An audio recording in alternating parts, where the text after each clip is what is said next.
Hi class, welcome back to our channel.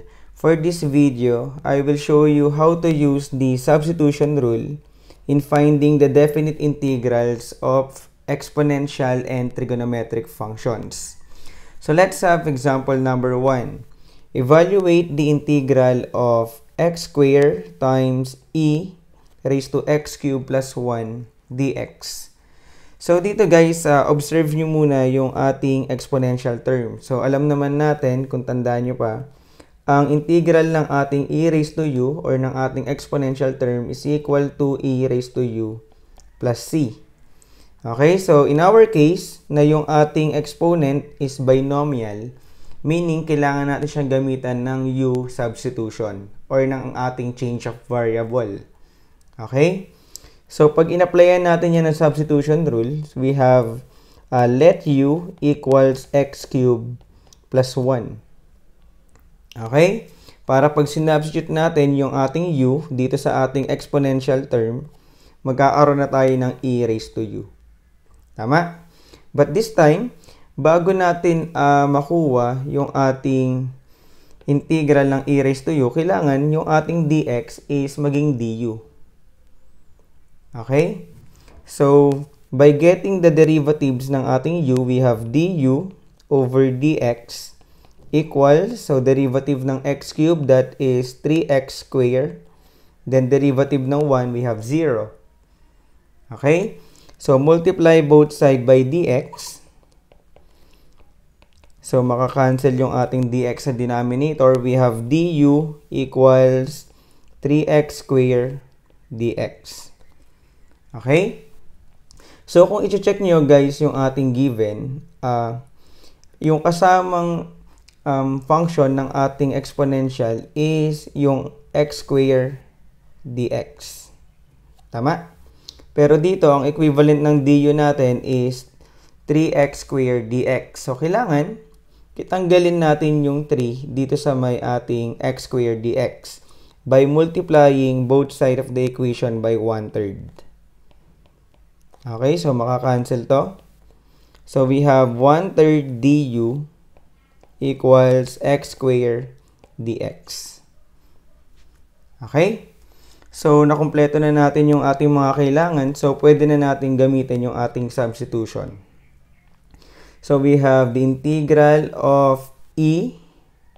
So, yung ating x cubed minus 1, magiging yun na. Yeah, gagamitin na natin to.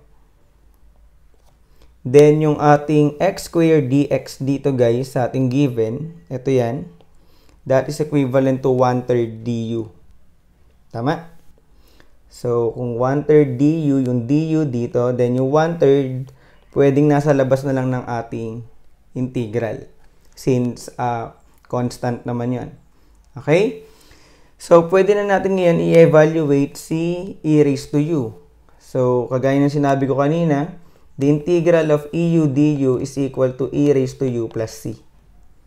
Okay, so apply natin. So that is 1/3 times the integral of e raised to u, which is e raised to u plus c. But this time, since ang given natin is definite integral, so hindi na natin kailangan c plus c. Okay, kasi i-apply natin mamaya yung ating upper and lower limit using the fundamental theorem of calculus. So, simplify natin to. We have 1/3 times eu, that is e cubed over 3. Then, 0, negative 1. So, ngayon, after natin makuha yung ating antiderivatives ng e raised to u, ibabalik na natin ngayon yung ating totoong variable. Diba? Ang u natin is equal to x cubed plus 1. So, substitute na natin yun dun sa ating u. We have u e raised to x cubed plus 1 over 3, then 0, negative 1. Okay? So, pwede na natin ngayon i-evaluate yung ating definite integral. So, substitute natin sa 0 dun sa ating x. So, that is e raised to 0 cubed plus 1 over 3 minus, we have e raised to negative 1. Ito yun. Yung ating lower limit. Then cube plus 1 over 3. Okay? So, simplify natin to guys. So, we have 0 cubed, that is 0 plus 1. So, that is e raised to 1 over 3. Minus, we have e raised to negative 1 cubed, that is negative 1. Plus 1, that is 0. Then cube. Okay? So, pag kinumbine natin to guys, so we have common denominator 3. So, e raised to 1, that is e, minus e raised to 0, which is positive 1. Okay? So, ang final answer natin, we have e raised to 1 over 3. Nakuha guys? So, next, let's have example number 2. So, evaluate the integral of sine cube 2x times cosine 2x dx. So, this time we have a trigonometric function. Okay? So, dito guys, sino ba yung dapat natin piliin dito para i-change yung kanyang variable or yung ating u? Okay? So, normally, syempre, ang gagamitin nating u kung sino ba yung mas complex. So, in our case, we have sine cube 2x and we have cosine 2x. So, dito, yung sine ng ating merong cube, so siya yung ating tatargetin para i-change yung kanyang variable. Okay? So, siya yung pipiliin natin maging u. So, let u equal sine 2x. Okay? So, guys, hindi nyo kailangang isama yung cube pagka nag-let u tayo. Okay? So, papakita ko kung paano natin gagamitin to. So, after natin makuha yung ating sine 2x as equals to u, so, ibig sabihin, yung ating function magiging u cube. Tama? Yung ating sine function magiging u cube. So, ang problema na lang natin is kailangan makita natin si cosine 2x dx. Okay? So, simplify natin to guys.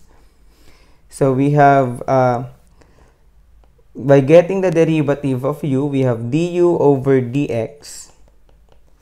So, ang derivative ng ating sine is cosine 2x times yung sa derivative ng ating 2x. So, ang derivative ng 2x is 2. So, multiply natin to by 2.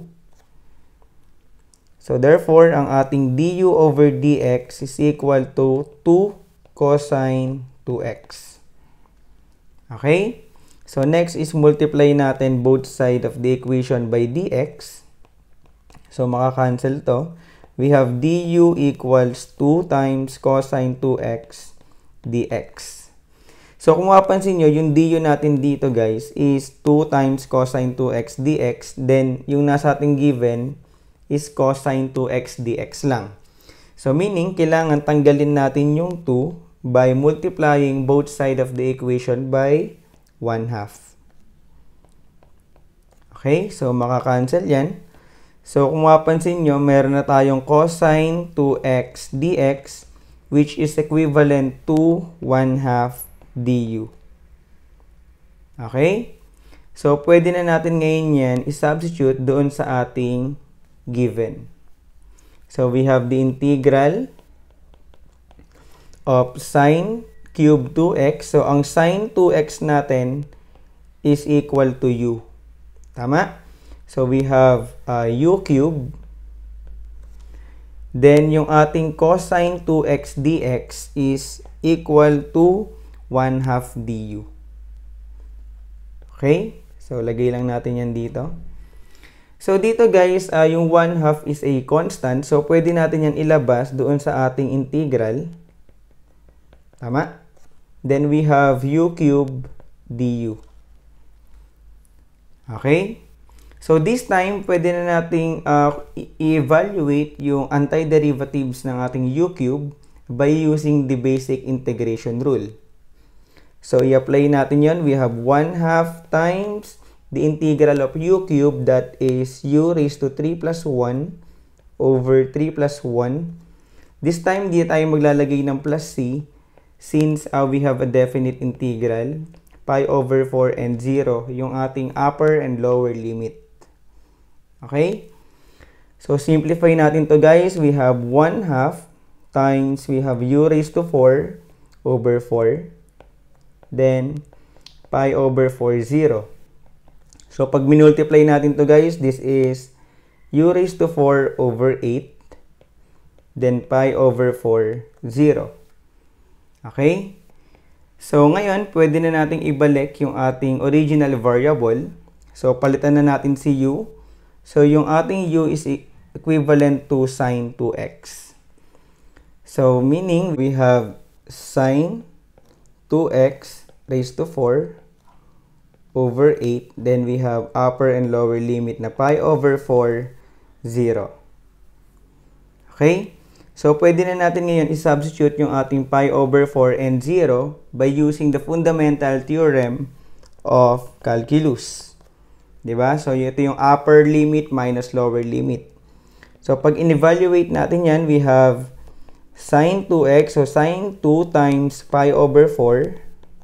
So, this is raised to 4 over 8 minus we have sine 2 times 0 then raised to 4 over 8.